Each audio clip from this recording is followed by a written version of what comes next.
Hello guys, this is M Islam. Welcome to our YouTube channel SM Math Classes. Guys, आज का जो topic है वो है लॉगरिथम। आप लॉगरिथम में अगर जीरो है तो टेंशन मत लो। आज मैं जो बताने वाला हूँ लॉगरिथम बहुत ही इजी प्रोसेस से बताने वाला हूँ। सिर्फ आप एक बार देख लो, कभी नहीं भूलोगे, क्योंकि लॉग का बेसिक प्रॉपर्टीज से लेके जितने भी इनसे रिलेटेड क्वेश्चन राइज होता है ये मैं बताने वाला हूँ आज।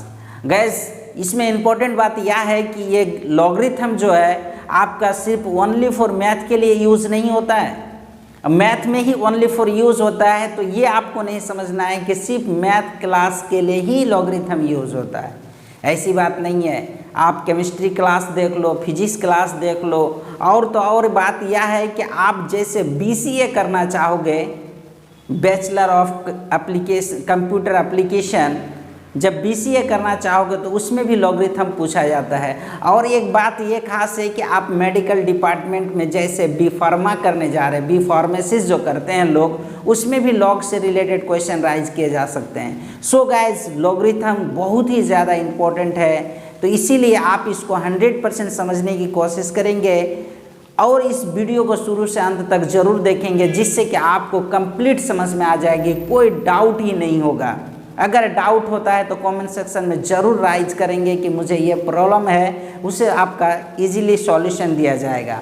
और आपको वीडियो अगर अच्छे लगे तो लाइक और शेयर ज़रूर करेंगे, क्योंकि आपकी लाइक शेयर ही हमारा एनर्जी है एक प्रकार का। तो चलिए गाइस, हम लोग स्टार्ट करते हैं लॉगरिथम को समझने की। लॉगरिथम जो होता है उसका हिंदी होता है लघु गुणक। तो चलिए इसका क्या इंपॉर्टेंट है इसको समझने की कोशिश करते हैं। फर्स्ट आप दिख रहे हैं लॉगरिथम। लॉगरिथम जो फंक्शन है वो एक लघु गुणक फलन है।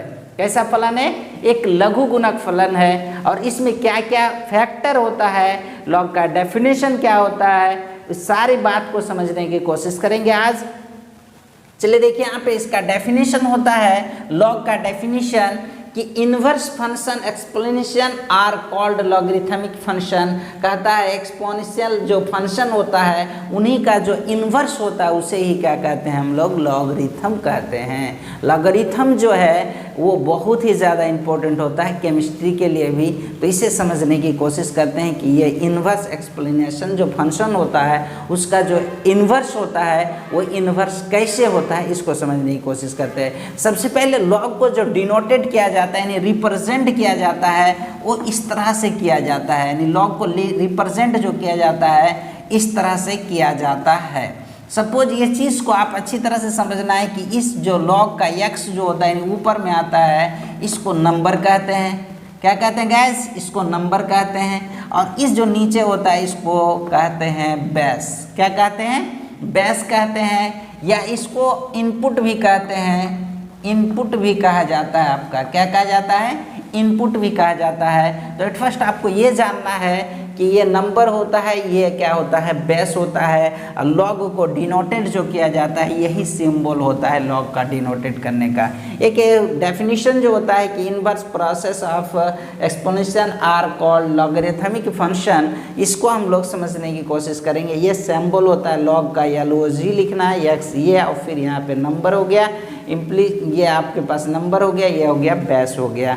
तो चलिए गाइस, अब हम लोग इसका डेफिनेशन तो एक इंग्लिश में जाने, शब्द में जाने, अब इसको मैथमेटिकल डेफिनेशन भी समझने की कोशिश करेंगे। सबसे पहली बात, जो एक्सप्लेनेशन फंक्शन जो होता है वो होता है क्या कि जैसे कि मान लिया कि a पर पावर x, ये क्या है? a to the power x। जब a to the power x है इक्वल टू आपने क्या मान लिया? 5 मान लिया गैस। ये क्या है? a to the power x equal to 5। ये आपके पास एक्सपोनेंशियल फंक्शन है, इसको हम लोग कहते हैं एक्सपोनेंट। और फिर ये आपके पास हो जाता है बेस।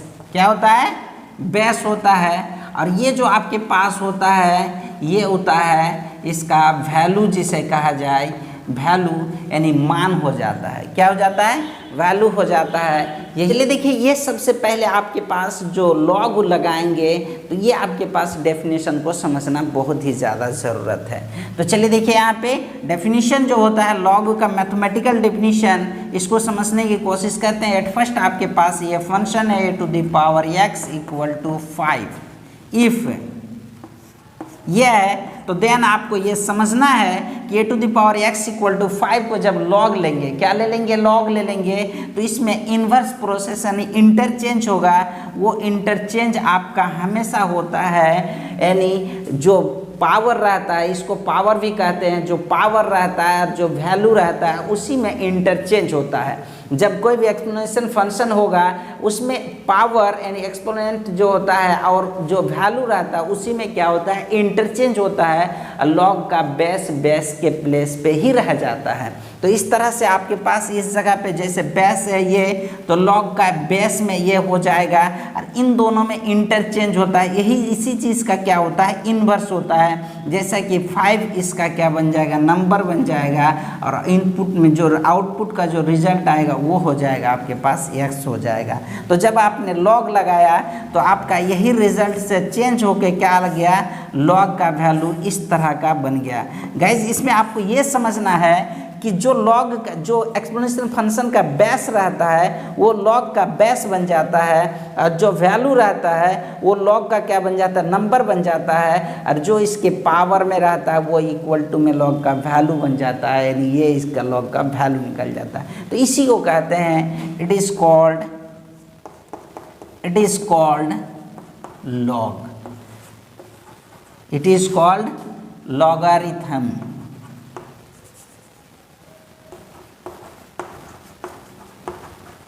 लॉगरिथमिक फंक्शन, इसी को कहते हैं गाइस लॉगरिथमिक फंक्शन कहते हैं। तो आई होप ये 100% आप लोग समझ गए होंगे। अब हम लोग समझने की कोशिश करेंगे कि लॉग का बेस क्या हो सकता है और क्या नहीं हो सकता है। ये बहुत ही ज़्यादा इंपॉर्टेंट पॉइंट होता है लॉग के लिए। तो लॉग का बेस समझने की कोशिश करेंगे। सबसे पहले इससे और एक एग्जाम्पल से समझने की कोशिश करते हैं कि लॉग इन्वर्स फंक्शन जो होता है ये क्यों होता है और कैसे होता है। इन्वर्स दैट मीन्स आप शायद इन्वर्स को समझ लेते हैं। सबसे पहले इन्वर्स मतलब ऐसे समझते हैं ऑपोजिट। क्या होता है? Opposite, inverse. जैसे उल्टा, आप अच्छी तरह से जानते होंगे कि ऑपोजिट यानी उल्टा जो होता है वो इन्वर्स फंक्शन होता है। जैसे कि आप जानते हैं कि कोई फंक्शन अगर x है, x² है, तो इसका ऑपोजिट 1/x² हो जाएगा। इसी को हम लोग क्या कहते हैं? इन्वर्स कहते हैं या इन्वर्टेबल फंक्शन कहते हैं। तो एक्सपोनेंशियल फंक्शन का ही इन्वर्स होता है लॉग। तो सबसे पहले एक एग्जाम्पल के समझते हैं। चलिए देखिए, यहाँ पे एक एग्जाम्पल आपने ले लिया। एक एग्जाम्पल ले लिया कि y इक्वल टू 2⁴x आपने ले लिया। उसके बाद एंड लॉग में भी आप ले लीजिए y equal to log of x, यानी ये जगह पे x2 ले लिया। क्या ले लिया? x2 ले लिया। अब इनको हम लोग इजीली समझने की कोशिश करेंगे कि ये इन्वर्स कैसे होता है। तो सबसे पहले आप देखिए यहाँ पे अगर x का वैल्यू आपने 2 ले लिया तो y का रिजल्ट आपके पास क्या आ रहा है? 4 आ रहा है, क्योंकि 2 का स्क्वायर 4 हो जाएगा।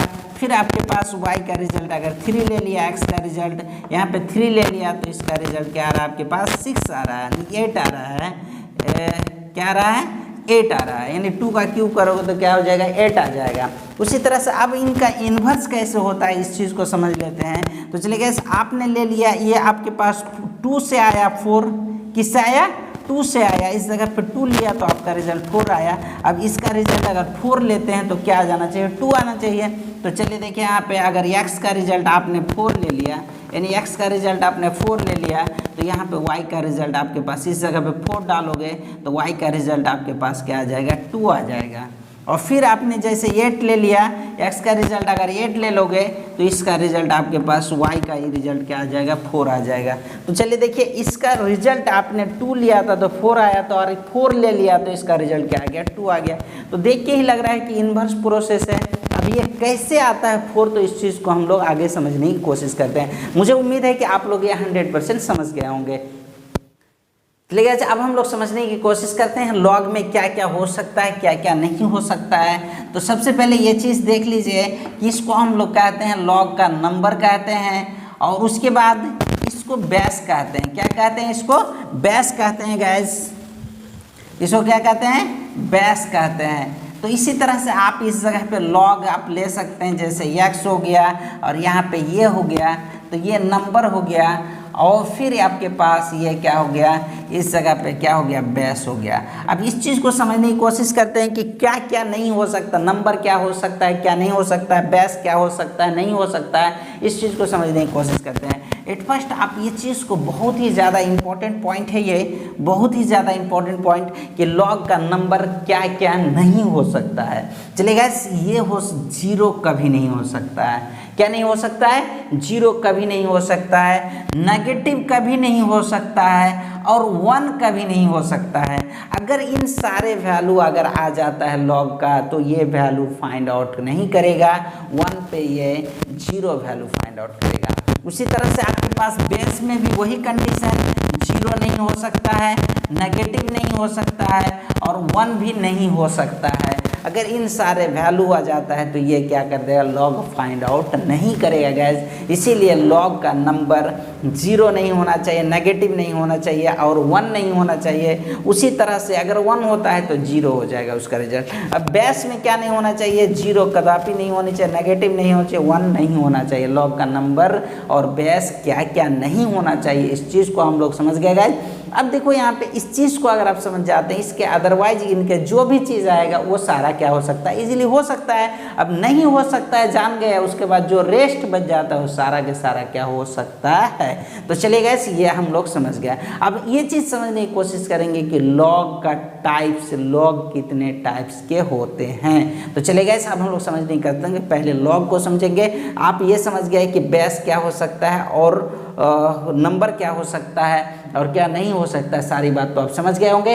अब हम लोग समझने की कोशिश करते हैं कि टाइप्स ऑफ लॉग, लॉग कितने टाइप्स के होते हैं। उसके बाद इनके कुछ प्रॉपर्टीज को देखेंगे। अब प्रॉपर्टीज के कुछ फॉर्मूले इंपॉर्टेंट देखेंगे, यही इंपॉर्टेंट होता है। तो चलिए अब हम लोग देखने की कोशिश करेंगे कि टाइप्स ऑफ लॉग, कितने टाइप्स के लॉग होते हैं। अब हम लोग समझने की कोशिश करेंगे टाइप्स ऑफ लॉग, लॉग कितने टाइप्स के होते हैं। तो सबसे पहले यहाँ पे लॉगरिथमिक लिखा हुआ है। लॉगरिथमिक ये 2 टाइप्स के होते हैं। कितने टाइप्स के होते हैं?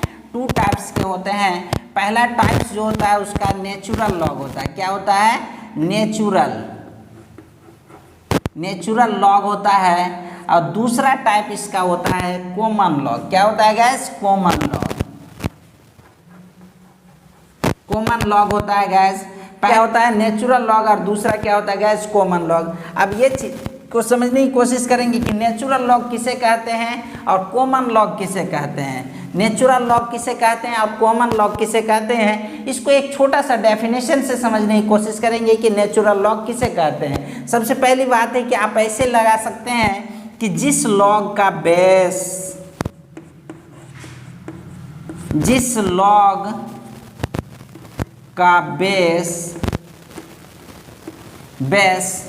ई होता है। क्या होता है गैस? ई होता है, उसे नेचुरल लॉग कहते हैं। नेचुरल लॉग कहते हैं। क्या कहते हैं? जिस लॉग का बेस ई होता है उसे क्या कहते हैं? नेचुरल लॉग कहते हैं। जैसा कि आप ये देख सकते हैं कि लॉग आपके पास यहाँ पे x है और e है, एक एग्जाम्पल के लिए हो गया, किसका? नेचुरल लॉग का एग्जाम्पल हो गया। उसके बाद दूसरा आप ऐसा भी देख सकते हैं, यहाँ पे 5 है, यहाँ पे e है, तो ये भी नेचुरल लॉग हो गया। और इसमें आप ये चीज़ 100% समझ गए होंगे कि नेचुरल लॉग उसे कहते हैं जिस लॉग का बेस ई होता है उसे क्या कहते हैं? नेचुरल लॉग कहते हैं। और एक बात ये समझना है आपके पास, रिमार्क में ये बहुत ही ज़्यादा इम्पोर्टेंट बात है कि जिस लॉग का बेस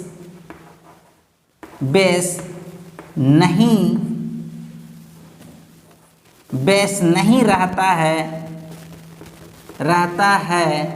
उसे नेचुरल लॉग कहते हैं। उसे क्या कहते हैं? नेचुरल लॉग कहते हैं। क्या कहते हैं गैस, नेचुरल लॉग कहते हैं। ये रिमार्क वाली बात है, क्योंकि आपके पास ये समझना है कि कभी कभी आपके पास एग्जाम्पल जो इस तरह का मिलेगा कि लॉग तो लिखा हुआ है, यहाँ पे 5 लिखा हुआ है बुक में और नीचे कुछ नहीं दिया हुआ है, तो आपको ये समझना है कि क्या है, वो नेचुरल लॉग ही है। जिस लॉग का बेस नहीं रहता है और कुछ नहीं लिखा हुआ है तो वो समझ लेना आपका नेचुरल लॉग है, और उस जगह पे आप क्या डाल सकते हैं, ई डाल सकते हैं। अगर कुछ नहीं है तो आप क्या डाल सकते हैं, ई डाल सकते हैं गैस। इसीलिए आप इस चीज़ को समझने की कोशिश करेंगे। अब देखेंगे कॉमन लॉग किसे कहते हैं। तो नेचुरल लॉग से समझ गए होंगे कि जिस लॉग का बेस ई रहता है उसे नेचुरल लॉग कहते हैं। इसमें रिमार्क में एक पॉइंट्स था कि जिस लॉग का बेस नहीं लिखा रहता उसे भी क्या कहते हैं हम लोग, नेचुरल लॉग कहते हैं। तो अब देखेंगे कॉमन लॉग को समझने की कोशिश करेंगे। सबसे पहली बात है कि कॉमन लॉग का डेफिनेशन हम लोग समझ लेंगे कि जिस लॉग का बेस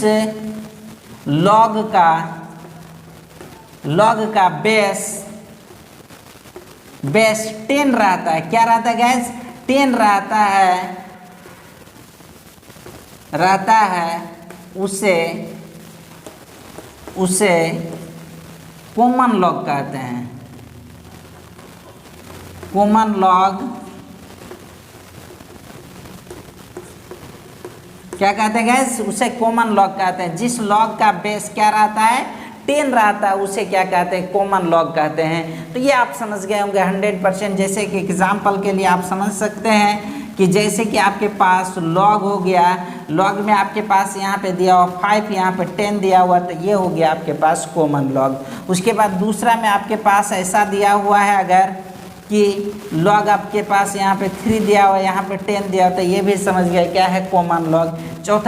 तीसरा एग्जाम्पल में आप ऐसा देख सकते हैं कि लॉग ऑफ यहाँ पे अगर दिया हुआ x दिया हुआ, यहाँ पे 10 दिया हुआ, तो आपको समझ जाना है कैसा लॉग है, कॉमन लॉग है। उसी तरह से अगर आपके पास ऐसा भी दिया हुआ रहेगा, अगर यहाँ पे 9 दिया हुआ है, 10 दिया हुआ, तो आपको समझ जाना है कैसा लॉग है, कॉमन लॉग है। यानी आपको 100% समझ गए होंगे कि नेचुरल लॉग और कॉमन लॉग। तो कॉमन लॉग तो आप समझ गए कि जिस लॉग का बेस 10 रहता है उसे क्या कहते हैं, कॉमन लॉग कहते हैं, उसे कॉमन लॉग कहते हैं। फॉर एग्जाम्पल के लिए लॉग ऑफ 5, 10 लिख सकते हैं। जैसे इसको पढ़ने की तरीका, अब इसको स्टडी कैसे करेंगे, पढ़ेंगे कैसे, तो आप इस चीज़ को बोल सकते हैं log of 5 to the base 10, log of 5 to the base 10, ऐसा कह सकते हैं log of number 5 to the base 10 या log of 5 to the base 10। यानी आप नीचे वाले को बेस कहेंगे, ऊपर वाले को नंबर कहेंगे। डायरेक्ट कह सकते हैं log of 5 to the base 10, log of x to the base 10, log of 3 to the base 10, log of 9 to the base 10, ऐसा पढ़ सकते हैं आप। उसी तरह से यहाँ पे नेचुरल लॉग, जिस लॉग का बेस क्या रहता है, ई रहता है, उसे नेचुरल लॉग कहते हैं।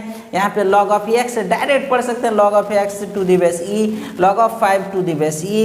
और फिर जिस लॉग का बेस नहीं रहता है उसे नेचुरल लॉग कहते हैं। बहुत सारे क्वेश्चन में आप देखेंगे यहाँ पे ई छिपा हुआ रहता है, जैसे यहाँ पे देख रही है एग्जाम्पल में ई नहीं लिखा हुआ रहता है, तो इसको हम लोग क्या कहते हैं, नेचुरल लॉग कहते हैं। तो मुझे उम्मीद है कि आप लोग ये टाइप्स ऑफ लॉग को भी समझ गए। अब इसका हम लोग कुछ इंपॉर्टेंट प्रॉपर्टीज को देखेंगे, क्योंकि आप जब तक प्रॉपर्टीज को जानेंगे नहीं तब तक लॉग को समझ नहीं पाएंगे। आप प्रॉपर्टीज को जान जाइए, उसके बाद लॉग का फंक्शन के बारे में डिस्कस करेंगे हम लोग, और लॉग से रिलेटेड कुछ एग्जाम्पल को भी समझने की कोशिश करेंगे। बेहद इंपॉर्टेंट है आज की क्लास। सो गाइस, इसे आप लोग 100% देखने की कोशिश करेंगे और लाइक और शेयर जरूर करेंगे गाइस। तो चलिए गाइस, अब हम लोग प्रॉपर्टीज को समझने की कोशिश करते हैं। क्या है प्रॉपर्टीज ऑफ लॉगरिथमिक के फंक्शन। चलिए देखिए, यहाँ पे सबसे पहला प्रॉपर्टीज इसको समझने की कोशिश कीजिए कि लॉग का नंबर अगर 1 रह जाए तो इसका रिजल्ट हमेशा क्या हो जाता है, 0 हो जाता है। यानी लॉग का नंबर क्या नहीं होनी चाहिए, 0 नहीं होनी चाहिए। दूसरा नंबर में आप ऐसा समझने की कोशिश कीजिएगा, यहाँ पे लॉग का अगर बेस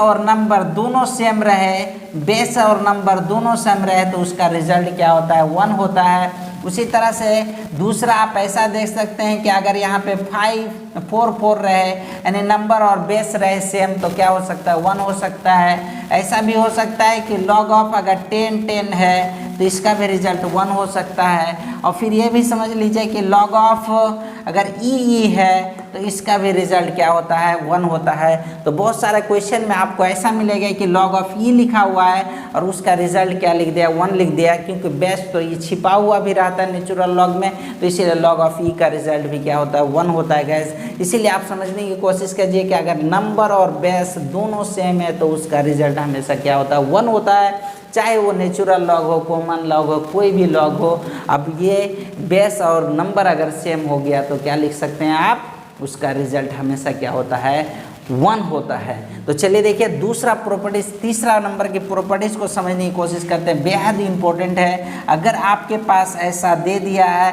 कि log x to the power m equal to, आप लिख सकते हैं ये जो आपके पास पावर होता है m, ये log का आगे गुना में बदल जाता है, किस में बदल जाता है, गुना में बदल जाता है, ये हो जाता है m into log of x, ये हो जाता है। यानी जो भी पावर रहता है वो किस में बदल जाता है, गुना में बदल जाता है, log का क्या बन जाता है, गुना में बदल जाता है। आप ऐसे कह सकते हैं कि log का पावर पीछे आके गुना में बदल जाता है, जैसे m into log of x ये हो गया। उसी तरह से आप चौथा नंबर का प्रॉपर्टीज, ये भी बहुत ज़्यादा इंपॉर्टेंट है आपके लिए कि अगर आपके पास log का नंबर m इंटू n रहे, यानी कोई नंबर में क्या रहे, गुना में रहे, तो ये log क्या बढ़ जाता है, यानी प्लस में बढ़ जाता है, यानी m प्लस क्या हो जाता है, log ऑफ n हो जाता है। बहुत ज़्यादा इंपॉर्टेंट प्रॉपर्टीज है ये, log of m plus log of n हो जाता है। उसी तरह से 5 नंबर में आपके पास अगर ऐसा रह जाए कि log का पावर, यानी आपके पास यहाँ पे m बटे n रह जाए, यानी आपके पास log का नंबर में अगर डिवाइड में रह जाए, किस में रह जाए गैस, डिवीज़न में रह जाए, तो आप इसे इजीली लिख सकते हैं कि log of m minus log of n, easily लिख सकते हैं गैस। यहाँ पे ये और यहाँ पे ये हो जाता है, तो इस तरह से आप क्या लिख सकते हैं, log ऑफ m n लिख सकते हैं। ये जो 5 प्रॉपर्टीज आपके सामने लिखा, बहुत ही ज़्यादा इंपॉर्टेंट है। इस पर थोड़ा सा आप क्या करेंगे, लिखने की कोशिश करेंगे, साथ साथ याद करने की कोशिश करेंगे। अब 6 नंबर की प्रॉपर्टीज को आप समझने की कोशिश कीजिए। अगर हम लोग log का नंबर यहाँ पे ये है और b है, नंबर और बेस, अगर log का नंबर और बेस में इंटरचेंज करें, यानी बेस को बनाना चाहे हम लोग log का नंबर और नंबर को बनाना चाहिए log का बेस, तो आपके पास इस तरह से ये हो जाता है, बटे में आ जाता है, तो 1 बटे आपके पास हो जाएगा log ऑफ b, ये हो जाता है गैस। तो ये 6 नंबर के प्रॉपर्टी, यानी इंटरचेंज कब होता है, जब वो क्या होता है 1 बटे में बदल जाता है। तो आई होप 100% आप लोग ये समझ गए होंगे। अब हम लोग 7 नंबर का प्रॉपर्टी समझने की कोशिश करते हैं। ये देखते हैं कि 7 नंबर में आपके पास ऐसा होता है कि log ऑफ और ये और b और इनटू में अगर आपके पास log ऑफ b ऑफ ये है, इन दोनों का जब आप गुना करेंगे तो इसका रिजल्ट क्या आ जाता है गैस, 1 आ जाता है। तो ये हो गया आपके पास 7 नंबर का प्रॉपर्टीज हो गया। अब 8 नंबर का प्रॉपर्टीज भी बहुत ही ज़्यादा इंपॉर्टेंट प्रॉपर्टीज है। 8 नंबर का अगर log ऑफ आपके पास x to the power m है और ये टू द पावर n है, तो आप इसे इजीली लिख सकते हैं, जैसे कि आपने अगर कोई भी नंबर पे, यानी कोई भी नंबर पे पावर रहे तो उस नंबर को पीछे गुना में बदल सकते हैं। उसी तरह से ये m तो गुना में बदल जाएगा, लेकिन ये आपके पास log का बेस में भी पावर क्या है, n है, तो ये भी पीछे आके गुना हो जाएगा, तो इस जगह पे हो जाएगा m बटे क्या हो जाएगा, n हो जाएगा। बहुत ही ज़्यादा इंपॉर्टेंट है, m बटे n log ऑफ आप लिख सकते हैं, x ये लिख सकते हैं। तो इस तरह से आपके पास इस तरह का प्रॉपर्टीज़ है, बहुत ही ज़्यादा इंपॉर्टेंट है गैस। ये आप जब तक नहीं जानेंगे क्वेश्चन आप सॉल्यूशन नहीं कर सकते हैं, क्योंकि जब भी आप कोई भी एग्जाम्पल को सॉल्यूशन करना चाहेंगे तो सबसे पहले आपको log की प्रॉपर्टीज़ जानना पड़ेगा। log की प्रॉपर्टीज जब तक हम लोग जानेंगे नहीं तब तक आगे log को समझ नहीं पाएंगे। और ये जो आपके पास क्वेश्चन है, ये क्वेश्चन सब बहुत ही ज़्यादा, ये प्रॉपर्टीज सब जो है बहुत ही ज़्यादा क्वेश्चन में यूज़ होता है गैस। इसीलिए आप कोशिश करेंगे इसको अच्छी तरह से समझने की कोशिश करेंगे, समझने के साथ आप इसको राइट डाउन जरूर कर लेंगे। जब तक आप राइट डाउन नहीं करेंगे तब तक इसको समझ नहीं पाएंगे। आगे हम लोग देखते हैं इससे अगला प्रॉपर्टीज। तो चले गए, अब हम लोग देखेंगे 8 नंबर तक का प्रॉपर्टीज हम लोग देख चुके हैं। अब 9 नंबर का प्रॉपर्टीज समझने की कोशिश करते हैं। अगर 9 नंबर में ऐसा है आपके पास कि log ऑफ x है और फिर ये टू द पावर n है, तो इसको इजीली, जैसे यहाँ पे बेस का n है तो 1 बटे n लिख सकते हैं, और log ऑफ क्या कर सकते हैं, x ये लिख सकते हैं गैस। तो ये हो गया आपके पास 9 नंबर का प्रॉपर्टीज, जैसे यहाँ पे log है आप ये है। उसी तरह से आपके पास 10 नंबर में भी एक प्रॉपर्टीज है, बहुत ही ज़्यादा इंपॉर्टेंट है ये भी प्रॉपर्टीज। जैसे कि आपके पास ऐसा होता है कि अगर आपके पास यहाँ पे ये है और फिर ये बी है और फिर इनटू में आपके पास इसी तरह से यहाँ पे बी है, उसके बाद क्या है आपके पास यहाँ पे ये है, तो इसको इजीली आप ऐसा लिख सकते हैं कि जैसे इसको गुना करेंगे तो ये ए मिल रहा है, यहाँ पे बी भी मिल रहा है, तो ऐसा आप लिख सकते हैं इजीली कि लॉग ऑफ ये बटे b by log of b बटे ये, इसे लिख सकते हैं इजीली, आप ऐसा लिख सकते हैं। और जो अभी बताने वाले हैं 10 नंबर में प्रॉपर्टीज़ है, बहुत ही ज़्यादा इंपॉर्टेंट है गैस, ये इंपॉर्टेंट बहुत ज़्यादा, इसीलिए स्टार लगाते हैं 10 नंबर पे। ये 10 नंबर यानी 11 नंबर आएगा, कितना नंबर 11 नंबर, ये आपके पास स्टार पॉइंट में आपको समझना है कि 11 नंबर में स्टार में जो होता है इस चीज़ को समझने की कोशिश कीजिए। जैसा कि आप क्या होता है कि अगर लॉग का यानी किसी संख्या का बेस और लॉग का आपके पास अगर कोई संख्या और ई है यानी दोनों का यानी लॉग का बेस और किसी बेस पे पावर रहे तो उसका रिजल्ट हमेशा क्या आ जाता है, एंगल बाहर आ जाता है, यानी एक्स नंबर आ जाता है, यानी एक्स आ जाता है। और देख लेंगे इसमें समझने की कोशिश करेंगे, अगर ये to the power log of x ये है गैस, तो इस जगह पे आपके पास क्या आ जाता है, एक्स आ जाता है, यानी ये बेस पे पावर में है, किस में है ये पावर में, ये to the power base log of ये है तो क्या आ जाता है, एक्स बाहर आ जाता है। उसी तरह से और नेक्स्ट समझने की कोशिश करेंगे तीसरा में कि अगर आपके पास 3 to the power log of ऐसा है एक्स 3 है तो इस जगह पे भी आपके पास क्या आ जाएगा गैस 3 आ जाएगा, सॉरी यहाँ पे एक्स आ जाएगा, क्या आ जाएगा एक्स आ जाएगा। तो सो ये इंपॉर्टेंट बहुत ही ज़्यादा इंपॉर्टेंट प्रॉपर्टीज है, इसीलिए इसको समझने की कोशिश करेंगे कि अगर e to the power log of x ये ही है तो इसका रिजल्ट क्या आ जाता है गैस एक्स आ जाता है। तो सो आप इस तरह से इनके प्रॉपर्टीज को समझने की कोशिश करेंगे। अब हम लोग नेक्स्ट में देखेंगे इनसे रिलेटेड कुछ क्वेश्चन के सॉल्यूशन करेंगे। तो आई होप आप लोग ये 100% समझ गए होंगे इस लॉग के प्रॉपर्टीज़ को, और इस लॉग के प्रॉपर्टीज़ को लिखने के समझने के साथ साथ आप राइट डाउन जरूर करेंगे। और आपको अगर किसी प्रकार की लॉग में परेशानी होगी तो इससे रिलेटेड आपको जरूर क्वेश्चन का सॉल्यूशन दिया जाएगा। और साथ ही साथ अगर आपको कोई परेशानी होती है तो कमेंट सेक्शन में जरूर लिखेंगे। तो सो गाइस आज के लिए थैंक यू।